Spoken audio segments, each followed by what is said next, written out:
Welcome to গয়নার রানী। Please subscribe, press the bell icon. আমি রাজেশ্বরী, আপনারা দেখছেন গয়নার রানী। আজকে আর প্রতিদিনের মতন ক্লে জুয়েলারি নিয়ে আসিনি, যেহেতু বিয়ের সিজন শুরু হয়ে গিয়েছে তাই ভাবলাম একটা ফ্লাওয়ার জুয়েলারি কেন নয় আপনাদের দেখানো যায়। তো আজকে জুয়েলারি দেখাবো না, আজকে শুধু ফ্লাওয়ার ব্যাঙ্গেলস বানানো দেখাবো, যে কীভাবে ফ্লাওয়ার ব্যাঙ্গেলস বানাতে হয়। ঠিক আছে, যেগুলো হাতপত্র দিয়ে হয় সেইগুলো। প্রথমে আমরা একটা রিং বেস নিয়েছি, সেইখানে আমি একটা সুতো বেঁধে নিয়েছি। সুতোটা এমন একটা সুতো নিতে হবে যাতে সহজে ছিঁড়ে না যায়। আমি এখানে কাঁথা সেলাই করা যে সুতোগুলো হয় সেগুলো নিয়েছি। সেইখানে প্রথমে বেঁধে নিয়ে তারপরে সেখানে আমরা পাল পুঁথি গেঁথে নিয়েছি এবং সেটাকে যে ব্যাঙ্গেলসগুলো ছিল সেটার মধ্যে নট বেঁধে নিয়েছি এবং একটু গ্লু গান নিয়ে সেটাকে কিন্তু ভালোভাবে ব্যাঙ্গেলসটার সাথে মিশিয়ে নিচ্ছি। এরপরে আমরা নিয়েছি পোলেন ফ্লাওয়ার। পোলেন ফ্লাওয়ারগুলোকে আমরা এরকমভাবে ছোট ছোট করে কেটে নেব এবং কাটা হয়ে গেলে আমরা গ্লু গান লাগিয়ে এগুলোকে এক পর পর বসিয়ে দেব, যাতে খুব সুন্দরভাবে কিন্তু আমাদের একটা ফ্লাওয়ার তৈরি হয়ে পড়ে।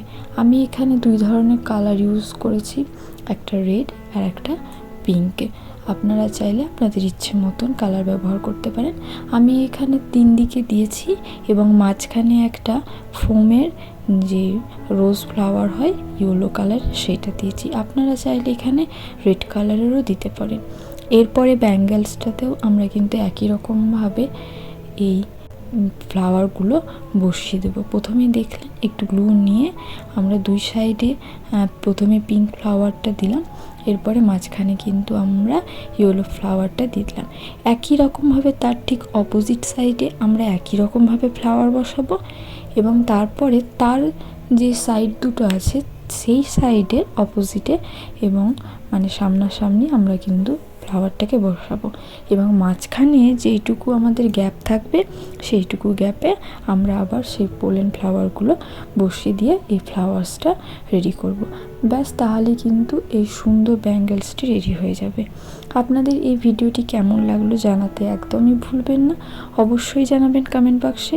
এরপরে আপনারা কী ধরনের গয়না বানানো দেখতে চান সেটাও জানাবেন, আর অবশ্যই আমার চ্যানেলটি সাবস্ক্রাইব করে দেবেন এরকম আরও অনেক সুন্দর সুন্দর ভিডিও পাওয়ার জন্য গয়না বানানো। আর পাশে থাকা বেল আইকনটি প্রেস করে দেবেন যাতে সবার আগে নোটিফিকেশানটি আপনি পেয়ে যান। আর ভালো লাগলে আপনাদের বন্ধুদের সাথে আমার এই ভিডিওটি শেয়ার করে দেবেন।